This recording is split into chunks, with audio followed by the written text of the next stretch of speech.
श्री गणेशाय नमः। प्रिय संस्कृतानुरागियों, प्रिय विद्यार्थियों, आप सभी का बहुत बहुत स्वागत है मेरे चैनल दीप दृष्टि पर।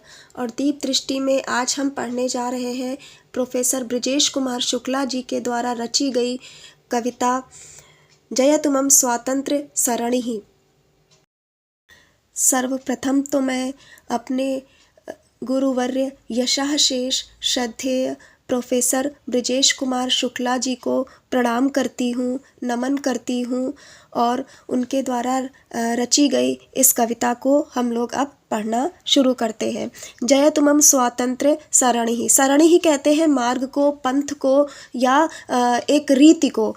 तो जो हमारा स्वातंत्र्य, जो हमारा स्वतंत्रता, हमारे देश को, हमारे राष्ट्र को जो स्वतंत्रता की प्राप्ति हुई, उस स्वतंत्रता प्राप्ति के मार्ग में जो नेता उभर के हमारे सामने आए, जिन्होंने अपने प्राणों का बलिदान देकर हमें स्वतंत्रता दिलाई, उन बलिदानियों की जय हो, उस स्वातंत्र्य सरणी की जय हो, ये इस शीर्षक का अर्थ है। चलिए आगे देखते हैं। गौरांग लोक परिपीडित भारते अस्मिन्, अस्मिन् माने इस भारतवर्ष में, हमारे भारतवर्ष में गौरांग यानी कि अंग्रेज़ों के द्वारा पीड़ित किए गए, अंग्रेज़ों के द्वारा परतंत्र किए गए हमारे भारतवर्ष में यैर अर्पिता, जिन्होंने अर्पित कर दिए, तु समरे निज कासवश्चा, अपने प्राणों को जिन्होंने युद्ध भूमि में अर्पित कर दिया। स्वातंत्र्य लाभ करने, स्वातंत्र का लाभ प्राप्त करने में सहकारी रूपाः, सहकारी हुए, सहायता की सेनानिनों, ऐसे सेनानी, भुवन कीर्तिधरा, यश जिनका पूरी पृथ्वी पर व्याप्त है, पृथ्वी भूमंडल पर व्याप्त कीर्ति वाले ऐसे सेनानियों की जय हो। माने उन भुवन कीर्तिधर सेनानियों की जय हो जिन्होंने स्वातंत्र्य का लाभ करने में, स्वतंत्र देश को स्वतंत्रता दिलाने में सहकारी की भूमिका का निर्वाह किया, अपने प्राणों को अर्पित करके इस भारतवर्ष में गौरांग लोग, अंग्रेज़ों के द्वारा गुलाम बनाए गए, अंग्रेज़ों के द्वारा परतंत्र किए गए अपने भारतवर्ष में जिन्होंने अपने प्राणों का बलिदान करके स्वातंत्र्य का लाभ दिलाया, स्वतंत्रता की प्राप्ति कराई, सहकारी हुए स्वतंत्रता को दिलाने में, ऐसे भुवन कीर्तिधर सेनानियों की जय हो। आगे देखते हैं। बुंदेलखंड धरणीधर जात कन्या, रागी बभूव सबला खलु लक्ष्मीबाई। तो बुंदेलखंड धरणीधर, बुंदेलखंड धरणी के धर यानी कि राजा के, बुंदेलखंड के राजा की पुत्री रागी बभूव, रानी हुई, सबला बलयुक्त, खलु लक्ष्मीबाई, जिसका लक्ष्मीबाई नाम प्रसिद्ध हुआ।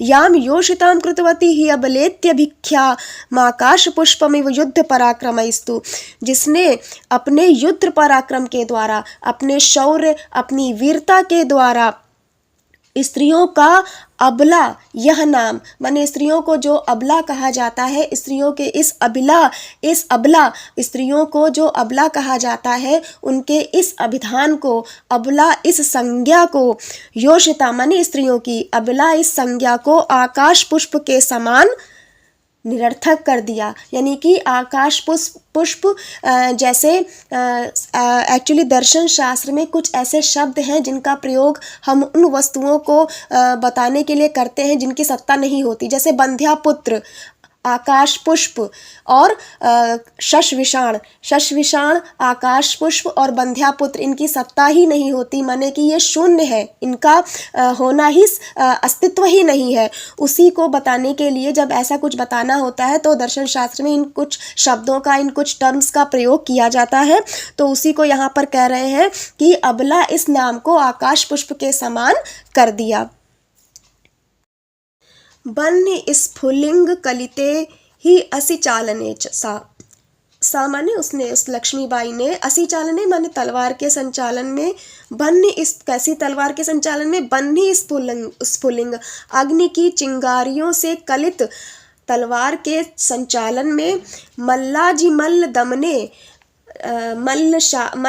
मतलब जिसको कहें कि कुश्ती में, और अखिल शस्त्र शास्त्रे, संपूर्ण शस्त्रों में और शास्त्रों में, माने ये केवल शस्त्रों के अस्त्र शस्त्रों के संचालन में ही निपुण नहीं थी, शास्त्रों में भी पारंगत थी।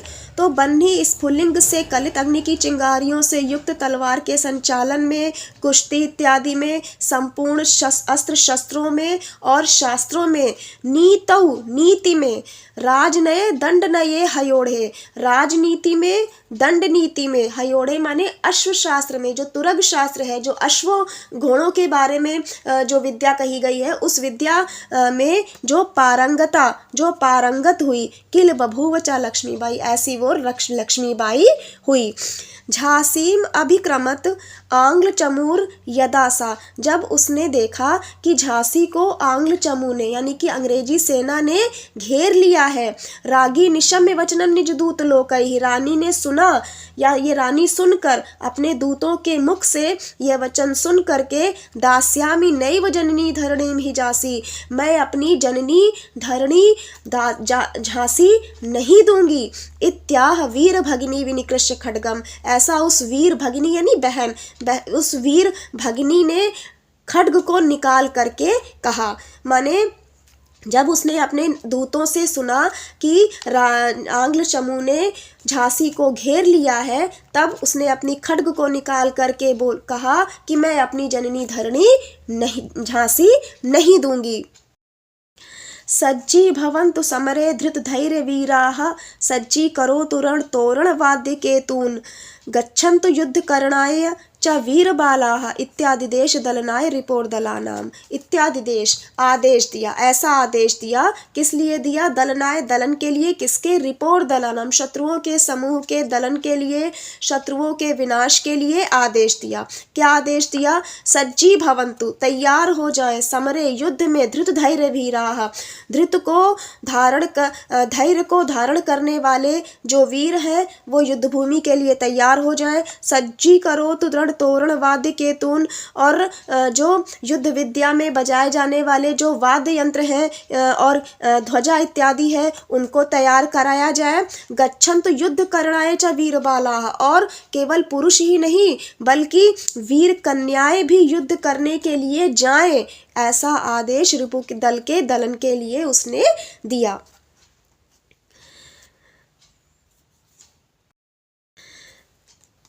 संरुद्ध दुर्ग मुख मार्ग कपाट रंध्रान, लोका गमागम पथि क्रमणम जनस्य, रागी चकार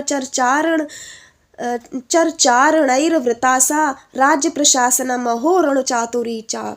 अब उनकी लक्ष्मीबाई की रण चातुरी और जो कुशल राज्य प्रशासन है उसका वर्णन करते हुए कह रहे हैं कवि कि संरुद्ध रोक करके, किस चीज को रोक करके? दुर्ग मुख मार्ग कपाट रंध्रान, जो दुर्ग का मुख्य मार्ग है उसके कपाट रंध्रों को, उसके कपाट को बंद करके, रोक करके, लोकागम पथि क्रमणम जनस्य, और लोगों का वहां पे आगमन, लोगों का वहां पर आना जाना रोक करके, रागी चकार रानी ने किया, चरचार गणैर वृतासा, अपने सेवकों के द्वारा और चारण गणों के द्वारा आवृत रानी ने ये दुर्ग के मुख्य मार्ग के कपाट को और लोगों के आवागमन को वहां पर उस समय के लिए रोक दिया।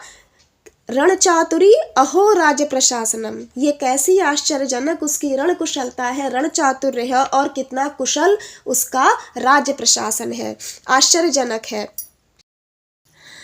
अगेसरम चकटकम खलु वर्धमानम, आलोक्य गौरव पुषाम परितो हि दुर्गम, सेनानिनश्च युयुधुर हृत भीति भावाः, आंग्ला चमूस्तृण गतोग्निरिवाशु नष्टा।